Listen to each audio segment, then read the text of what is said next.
I knew something was off the second I saw the bolt cutters sitting on my driveway next to a snapped padlock. It was a quiet Thursday morning, and I was halfway through my first cup of coffee when I saw the gate to my side yard wide open. That gate had stayed locked since I bought the place 5 years ago. It wasn't decorative, it kept people off the private gravel path that led to my workshop. The same workshop the HOA had tried to claim was unsightly about 3 months back. I stepped outside, still in flannel pajama pants and a t-shirt, and spotted her. Dolores Langley. Middle-aged, bleach blonde bob, chunky sunglasses, clipboard glued to her hand like it was surgically attached. She was standing on my side yard, pointing at something with another woman from the HOA board. Probably one of her lackeys. "Dolores," I called across the yard. "What the hell are you doing on my property?" She turned like I'd just insulted her purse. "Mr. Camden Brooks," she said, voice already at full Karen pitch. "This gate violates HOA standards. Section 5, Paragraph 2 gates must remain unlocked for emergency access." "That's city property code, Dolores," I said, stepping fully out now. "Not HOA, and this isn't common area, this is my land. I hold the deed to this strip." She crossed her arms like I'd just challenged her to a duel.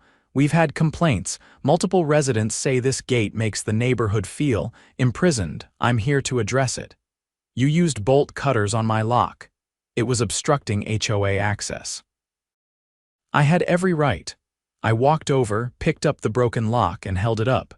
"You do realize this is breaking and entering, right?" She laughed, a high-pitched fake giggle that made my skin crawl. "Oh, please, call the police.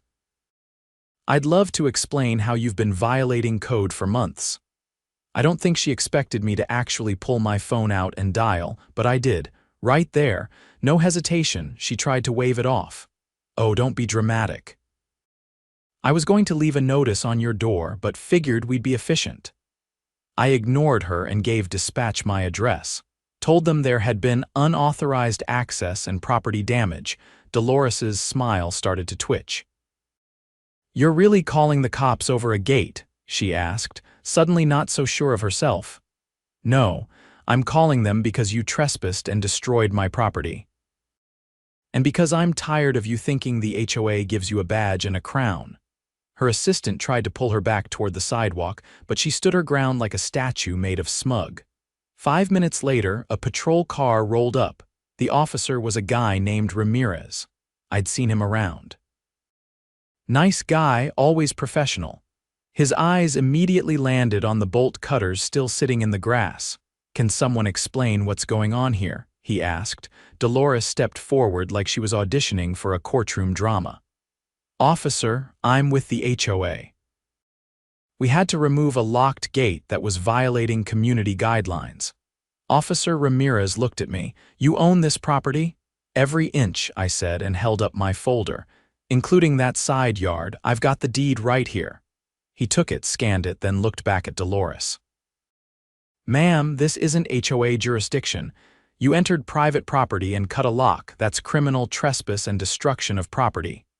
Dolores blinked. No, this is all a misunderstanding. We have standing, you don't," I cut in. "This has been settled. I bought this house after the last owner redrew the boundary lines. The HOA never updated their maps because it didn't suit their power trip." Ramirez looked back at Dolores. "I'm going to need you to stay right here while I make a call." She tried to talk over him, but he held up a hand. I walked back to my porch, sat down, and sipped my coffee for once. It tasted perfect. Officer Ramirez stood between the squad car and Dolores, speaking quietly into his radio while she shifted her weight like the sidewalk was suddenly too hot for her designer sandals. Her assistant, a wiry woman with a tight bun and a nervous twitch in her jaw, kept glancing at the gate like it might reassemble itself if she stared hard enough. I stayed on the porch, letting the weight of silence do its work. The truth didn't need a spotlight, it just needed to stand still while the lies fell apart. After a few minutes, another car pulled up. This one was unmarked. A man in slacks and a collared shirt stepped out, flashing a badge as he approached. Ramirez nodded and waved him over. "Detective Langston," he introduced, then gestured toward Dolores. "This is the HOA president. She entered Mr. Brooks's property and cut a lock without consent." Langston turned to me. "You got documents proving ownership of the area in question." I handed him the folder. "Everything's there." Boundary survey title, "The zoning adjustment filed in 2019. He flipped through it, eyes scanning quickly. "Looks airtight. You got security footage?" I pointed to the side of the house. "Camera above the workshop caught the whole thing." "Audio too." Dolores's voice cut in, louder than necessary. "This is absurd. We were responding to community concerns. The HOA board has authority over visual uniformity and neighborhood cohesion." Langston didn't even pretend to entertain it. "You're not code enforcement. You're a private organization. This isn't a common area and you're not exempt from the law." Her face paled a shade, but she stayed standing like she thought posture alone would save her. Langston turned back to Ramirez. "Let's get statements. And secure the footage." I led them through the house to my office. The monitor showed a clear shot of Dolores cutting the lock, stepping through the gate, and pointing out areas to her assistant like she was on a real estate tour. Her voice was crisp and clear, even the part where she said, "We'll just say it was unlatched." Langston leaned closer. "That's going to be a problem for her." Ramirez nodded. "She knew it wasn't legal." As they transferred the footage, Langston asked, "You ever had issues with her before?" I leaned against the doorframe. "She's been trying to picket this property for months. Claimed I was storing industrial equipment because of my tool shed. Last week, she sent me a notice about excessive gravel." He raised an eyebrow. "That's not even a thing. She makes them up. She's been trying to push a vote to reclassify my lot as non-conforming, probably to get me fined out or forced to sell." Langston exhaled through his nose. "Sounds like harassment with a side of criminal mischief." Back outside, Dolores was pacing now, arms folded. When Langston returned, he didn't waste time. "We're going to have to take a formal statement down at the station. You'll be notified if charges proceed, which given the footage they likely will." She looked like someone had just told her the world was flat and she had to walk across it barefoot. "You can't be serious." Langston didn't blink. "Trespassing, vandalism, possibly attempted fraud, depending on what she's been filing under the HOA's name." That shut her up. As they escorted her to the unmarked car, her assistant began quietly backing away, muttering something about needing to make a phone call. Ramirez stopped her. "We'll need your statement too." She froze. By the time the cars pulled away, the street was lined with curious neighbors peeking from behind curtains or standing on porches. Word was spreading fast, and I didn't mind one bit. Later that afternoon, I received an email from a board member named Curtis, who'd always seemed like he was just along for the ride. He asked if we could talk. We met at the community gazebo, just far enough from the clubhouse that no one could eavesdrop. Curtis looked tired. "Listen, I didn't know she was gonna do that. She didn't even call a board vote." I folded my arms. "How many complaints has she fabricated?" He hesitated. "Enough. She writes them herself sometimes, says they're anonymous. Then she uses them to justify citations. And you let her. She's got the majority vote. She bullies the rest of us into silence." "Not anymore," I said. He looked up. "What do you mean?" "I've already contacted the city's compliance office. They're reviewing the HOA's filings. If she's been submitting false violation reports or altering documents, they'll find it. And if the board doesn't remove her voluntarily, I'll file a petition to dissolve the HOA entirely." Curtis's eyes widened. "You can do that, if I get enough signatures and prove misconduct." "Yes." He looked around the empty gazebo, then took a deep breath. "You'll have them. People are tired of her reign." That night I printed up flyers, not the passive kind either. These were bold with clear language and a call to action. I included a QR code linking to a petition site and a breakdown of the HOA's misconduct citing specific bylaws, violations, and the pending investigation. By morning, the flyers were on every door in the neighborhood. 2 days later, I held the first community meeting in my front yard. I didn't expect more than a handful, but over 30 people showed up. Some brought folding chairs. Others brought stories about fines for lawn color, threats over holiday decorations, even one guy who'd been cited for having a bumper sticker the board didn't like. I stood on the porch and let them speak. Every word added weight to the case we were building. By the end of the week, I had over 70 signatures. The next Monday, I filed a formal complaint with the county. The petition to remove the current HOA board was attached, along with statements, footage, and a notarized summary of the gate incident. Curtis emailed again. This time, he said he was resigning from the board and encouraged others to do the same. The house felt quieter after that. Not because things were over, but because something had shifted. Like the neighborhood had taken a deep breath for the first time in years. 3 days later, I got a letter from the county. They were opening a formal audit of the HOA's operations for the past 5 years. I framed it. By Friday, the neighborhood was buzzing with a kind of cautious energy, the kind that comes when people realize the stronghold they've lived under might finally be cracking.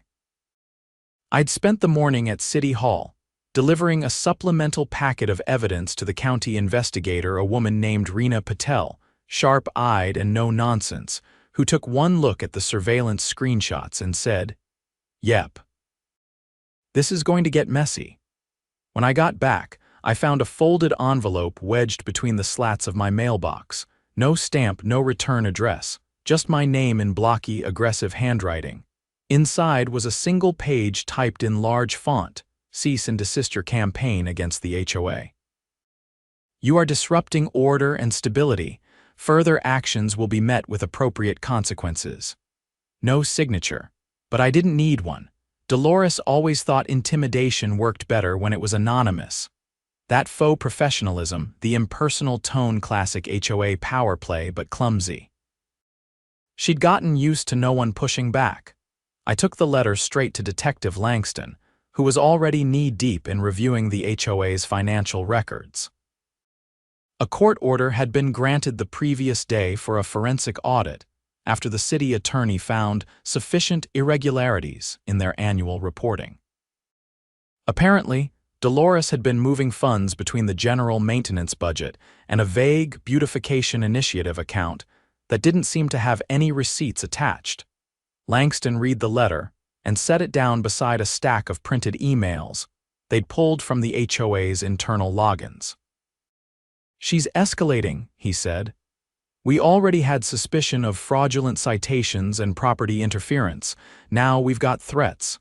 That's enough to justify a protective order if you want one." I shook my head. "Not yet, let her keep digging." "I want her to feel like she's still in control," he nodded with the faintest trace of amusement. "Just don't wait too long. People like her don't know when to stop." That afternoon, I got a call from Jenna, a nurse who lived 2 blocks over. She was the one who'd been fined last Christmas for excessive lighting because she'd strung blue lights across her roofline. She sounded nervous. "She showed up at my door," Jenna said. "Dolores." Said my name was on a list of agitators. She told me I was in violation of lawn maintenance standards and had 72 hours to comply or face a lien. I asked if she had anything in writing. She handed me a form, but it wasn't from the usual portal. It looked off. I told her to bring it over. When she arrived, I saw what she meant. The letterhead was crooked and the fine print at the bottom listed a completely different P.O. box than the usual HOA correspondence. I scanned it and sent it to Reena Patel. 10 minutes later, my phone rang. "This is bigger than we thought," Reena said.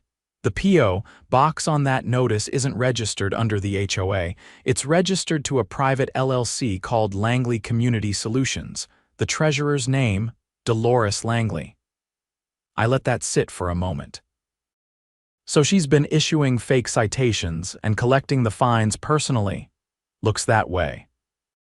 "If we can confirm that more residents paid into that account, we're looking at wire fraud, mail fraud, and likely embezzlement." "How soon can you act on that?" "There's already a judge reviewing the records. If the evidence matches the financials we're digging up, she'll be arrested before the week's out." By Saturday morning, I'd printed out copies of the fake citation. Jenna had received and attached a brief notice explaining the situation, no speculation. Just the facts and instructions for how to report similar experiences directly to the city investigator's office. I walked the neighborhood in the early light, slipping one into every mailbox. By noon, my phone didn't stop ringing. I heard from a retired trucker named Vince who said he'd paid a $200 weed overgrowth fine last month. A single mom named Clarissa said she'd been charged for exterior disharmony because her kid's bike was left out overnight. Both had receipts, and both showed payments made to the same Langley Community Solutions P.O. box. I forwarded everything.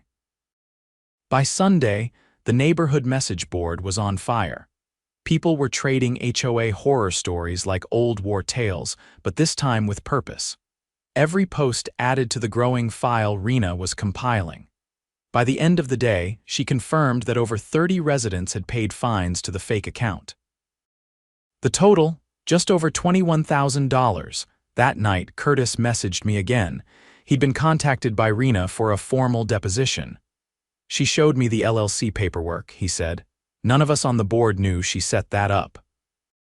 She told us all the new citation system was part of a trial reform program, said it was approved by the city.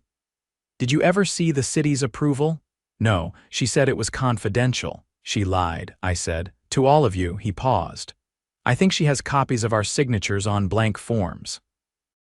If she submitted forged reports using our names. She's not just going down alone, I finished for him. Monday morning, 3 unmarked cars rolled into the neighborhood just after 9. I was standing in my driveway when they pulled up. Rena stepped out first, flanked by 2 plainclothes officers. They approached Dolores's house, calm and methodical, while a small crowd began to gather in the street. Dolores opened the door still wearing her silk robe, holding a mug that said, "Boss Lady." The moment she saw Rena, her entire posture changed. Her spine stiffened, chin lifted like she was about to run a board meeting. "You have no authority to be here," she said. Rena handed her a warrant. "We do now." They stepped inside. The next hour was surreal. Neighbors stood in small groups on sidewalks, whispering and watching as boxes were carried out, file folders, hard drives, even a desktop PC. Eventually, Dolores was escorted out in handcuffs. She didn't speak. She didn't look at anyone. She just stared straight ahead, face frozen in disbelief. The officers placed her in the back of the car and drove off without ceremony. Curtis arrived 10 minutes later with a manila envelope. Inside were signed resignations from 3 other board members. "We're done," he said. "No one wants to be part of this mess," I nodded. "We'll hold a new election, real one this time, transparent, community-led." He looked relieved. "You're running, right?" I paused. "No, but I'll help write the new bylaws." That night the street was quieter than usual, no HOA patrols. No condescending emails, just neighbors talking to each other, some for the first time since they'd moved in. I sat on my porch, watching kids ride their bikes down the middle of the road without anyone rushing out to scold them. A week later, the county issued a formal notice. The HOA was suspended pending reorganization. The Langley Community Solutions account was frozen. Charges against Dolores included wire fraud, mail fraud, falsifying public documents, and criminal trespass. They estimated the full scope of the fraud exceeded $40,000 once interest and penalties were factored in. I never got a formal apology, and I didn't need one. The padlock she cut. I mounted it on a plaque and hung it in my workshop, not as a trophy, but as a reminder. Some gates don't need to be opened. Some people need to be stopped. And sometimes, the only way to deal with a fake queen is to remind her the kingdom was never hers to begin with. 3 weeks after Dolores's arrest, the neighborhood was finally breathing like it had just survived a hurricane. The air was different. People didn't cross the street to avoid each other anymore. Lawns looked less like military-grade parade grounds and more like lived-in yards. And the phrase Langley HOA had quietly vanished from every mailbox, email, and bulletin board in the subdivision. But the storm hadn't passed entirely. It was the second Tuesday of the month when I got the subpoena. I was eating leftover chili in my garage with the roll-up door open when a courier handed me a sealed envelope from the district attorney's office. Inside were court dates, an evidence schedule, and a witness list. My name was third behind Jenna and the city's lead financial analyst. The charges against Dolores had expanded barely a month into the investigation, and the DA had added conspiracy to commit fraud and misappropriation of over $50,000 in community funds. I'd expected a plea bargain. Dolores had the kind of ego that usually collapsed when it faced real consequences. But she wasn't folding. She'd hired a high-priced defense attorney from downtown who specialized in municipal overreach cases. Apparently, her plan was to spin herself as a misunderstood reformer caught in bureaucratic red tape. I wasn't worried. The facts were concrete and the paper trail was a mile long. But I wasn't about to walk into court unprepared. That night, I called Arnie. He was a retired civil attorney who lived 3 houses down from the park. We'd only spoken once before he'd shown up at the community meeting wearing a faded "Don't Tread on Me" hat and carrying 3 thick binders labeled Langley violations. I hadn't realized just how deep his records went. Arnie answered on the second ring. "You've got a trial date," he asked before I could say anything. "Just got the paperwork. You'll want to go through the HOA charter with a fine-tooth comb. There are 2 amendments from 2018 she never registered with the city. That alone voids every citation that came after them. Why weren't they registered? Because they were voted in at a closed-door meeting, no quorum, no notice. No minutes. She forged the vote. She didn't bother holding one." The next morning, Arnie came by with a flash drive and a yellow legal pad filled with notes. He'd highlighted key dates, scanned in every budget discrepancy he'd tracked, and even included 2 affidavits from former board members who had moved out and were willing to testify. While sorting through the files, I came across something that made my stomach turn. A scanned permit application for a fencing project dated 6 weeks before Dolores had cut my padlock. It wasn't for her property. It was for mine. She'd submitted it under my address, forged my signature, and listed the contractor as Langley Community Improvements, LLC. The plan was to install a gate across my side yard and integrate it into the community access corridor. If I hadn't stopped her when I did, she would have had a crew on my land with paperwork to back her up. I called Reena Patel immediately. "That document changes things," she said. "That's not just fraud. That's attempted acquisition of private property through forgery. I'll notify the DA." By the following week, the trial date had been moved up. The prosecution wanted it on record before the next budget cycle, while the evidence was still fresh and the damage to the community remained visible. Court convened on a Monday morning in a small, wood-paneled building just outside the county seat. The gallery was packed. At least 30 neighbors showed up, some in work uniforms, others in business attire, all of them with the same quiet determination. There was no shouting, no signs, just presence. When Dolores entered, she looked like a different person. Her platinum bob was pulled tight into a bun, her clothes were plain gray slacks and a white blouse, and she carried no clipboard. No sunglasses. No mask of suburban control, just a woman about to be buried by her own arrogance. Her attorney tried to suppress the evidence about the forged citations, arguing that the HOA had implied discretionary power and that any irregularities were clerical misunderstandings. The judge didn't buy it. Jenna testified first. She described how Dolores showed up at her door with a citation that didn't match the HOA's standard formatting and threatened her with a lien. She pointed out the mismatched mailbox address and the incorrect account number. Then came Vince, who confirmed that he'd paid a fine to Langley Community Solutions believing it was an official subdivision account, only to later realize that no such entity was listed in the city's records. When it was my turn, I brought the flash drive, the forged permit, and the camera footage. I walked the jury through the timeline how I found the bolt cutters, how she justified her actions by citing imaginary guidelines, and how she'd submitted paperwork pretending to be me. Her defense tried to discredit the footage, saying it lacked context, but they couldn't explain away the audio, especially not the part where Dolores clearly said, "We'll just say it was unlatched."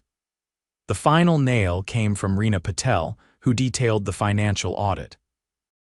She broke down each transaction Dolores had rerouted into the fake LLC, how she'd used HOA funds to pay for landscaping on her own property, and how she'd filed reimbursement claims for community events that never occurred.